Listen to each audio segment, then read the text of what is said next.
આમ આદમી પાર્ટીના નેતાઓ અને નગરસેવકોની પોલીસ દ્વારા ધરપકડને લઈને પોલીસ કમિશનરને રજૂઆત કરવામાં આવી। ગત 17 સપ્ટેમ્બરના રોજ સુરત મહાનગરપાલિકા દ્વારા સંચાલિત નવી 50 બેડની હોસ્પિટલના લોકાર્પણ સમારોહ દરમિયાન આમ આદમી પાર્ટીના વિપક્ષ નેતા પાયલબેન સાકરિયા અને પાર્ટીના નગરસેવકોની ધરપકડ અને પોલીસ તંત્ર દ્વારા થયેલા ગેરવર્તનને લઈ આજે આપ પાર્ટીના નેજા હેઠળ પોલીસ કમિશનરને લેખિત રજૂઆત કરાઈ હતી। સુરતના પુણા વિસ્તારમાં નવી 50 બેડની હોસ્પિટલના લોકાર્પણના કાર્યક્રમ દરમિયાન આમ આદમી પાર્ટીના વિપક્ષ નેતા પાયલબેન સાકરિયા અને પાર્ટીના અન્ય નગરસેવકોને પોલીસે ધરપકડ કરી, જેને લઈ રાજકીય વિવાદ ઉભો થયો છે। આપ પક્ષે પોલીસ પર ગેરવ્યવહાર અને માર માર્યાના ગંભીર આરોપ લગાવ્યા છે। આ કાર્યક્રમનું આયોજન સુરત મહાનગરપાલિકા દ્વારા કરવામાં આવ્યું હતું અને આપ નેતાઓ આમંત્રણ પણ મળ્યું હતું। આ હોસ્પિટલ વિપક્ષ નેતા પાયલબેન સાકરિયાના જ વોર્ડમાં શરૂ કરવામાં આવી છે। આપના સુરત પ્રમુખે જણાવ્યું હતું કે અમે કોઈ પ્રકારનો વિરોધ કરવા નહીં, પણ ઉત્સાહથી લોકાર્પણમાં ભાગ લેવા પહોંચ્યા હતા। આ હોસ્પિટલ અમારી જે લાંબા સમયથી ચાલતી માંગનું પરિણામ છે, જે અમારા મતદારોને મળેલું વચન છે।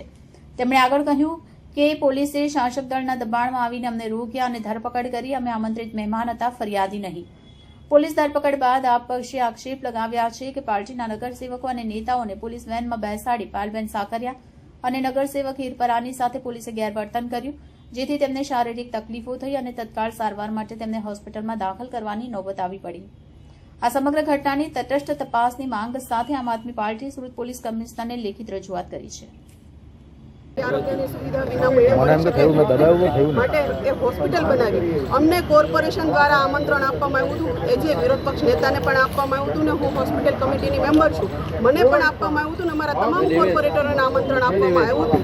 ત્યારે અમે હોસ્પિટલના લોકાર્પણમાં જ્યારે જતા હતા ત્યારે પોલીસ દ્વારા જે દબંગાઈ અમારા ઉપર કરવામાં આવી, માનનીય વિરોધ પક્ષના નેતાને જે માર મારવામાં આવ્યો, અને જ્યારે અમે અપીલ કરીએ છીએ કે એમને પેટમાં અસહ્ય દુખાવો છે, એમને હોસ્પિટલની જરૂર છે, 108 બોલાવો, છતાં પણ આ પોલીસે માનવતાની એક આમ કહેવાય ને કે એક માનવતા ભૂલીને જે પણ એને દબંગાઈ બતાવી છે। 2 કલાક સુધી અમને પોલીસ વાનમાં ફેરવા અને જ્યારે એમનું શરીર ઠંડુ પડવા લાગ્યું ત્યારે એમને કહ્યું કે કંઈક ને કંઈક અમારા ઉપર આવી બનશે।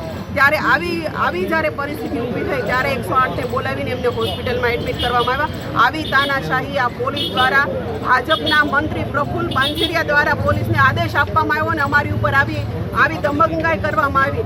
તો આની માટે આજે અમે પોલીસ કમિશનર કચેરીએ ન્યાય માંગવા માટે આવ્યા છીએ કે આ જે પણ અધિકારીએ પોલીસ કર્મચારીએ દબંગાઈ કરી છે એમની ઉપર કાર્યવાહી કરવામાં આવે, એમને સસ્પેન્ડ કરવામાં આવે।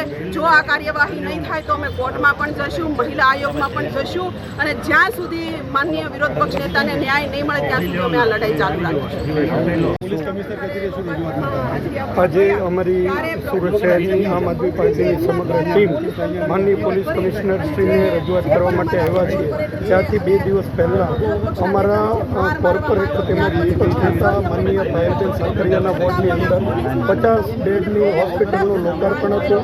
એમણે ખૂબ રજૂઆતોના અંતે એ વિસ્તારની અંદર એ હોસ્પિટલ મળી હતી, પરંતુ એ ઓપનિંગની અંદર એમને જતાં આ ભાજપના ઇશારે પોલીસ દ્વારા રોકવામાં આવ્યા, ડિટેન કરવામાં આવ્યા। ડિટેન કરે ત્યાં સુધી તો વાત ઠીક હતી, પણ ત્યારબાદ એમને પોલીસ વાનની અંદર એ અમારા વિપક્ષ નેતા સાથે, કોર્પોરેટર સાથે, વિપક્ષ દંડક સાથે જે ગુંડાગીરી કરવામાં આવી, એક મહિલા પીએસઆઈ દ્વારા એમની સાથે અભદ્ર વર્તન કરી એમને મારવામાં આવ્યું। એમને વાગી જતાં એમને હોસ્પિટલ પણ લઈ જવામાં ન આવ્યા।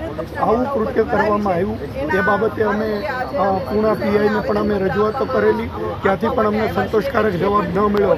ત્યારબાદ એસીપી અને ડીસીપી સાહેબને પણ અમે આ બાબતે રજૂઆત કરી કે આ ખૂબ ગંભીર બાબત છે, અને આ બાબતે આ મહિલા પીએસઆઈ દ્વારા જે ગેરવર્તન કરવામાં આવ્યું, જે વિપક્ષ નેતાને મારવામાં આવ્યો, કે જે જનપ્રતિનિધિ છે, એમની રજૂઆત અને એમની અરજી લઈ અને આજે અમે માનનીય પોલીસ કમિશનર સાહેબને રજૂઆત કરવા માટે આવ્યા છીએ।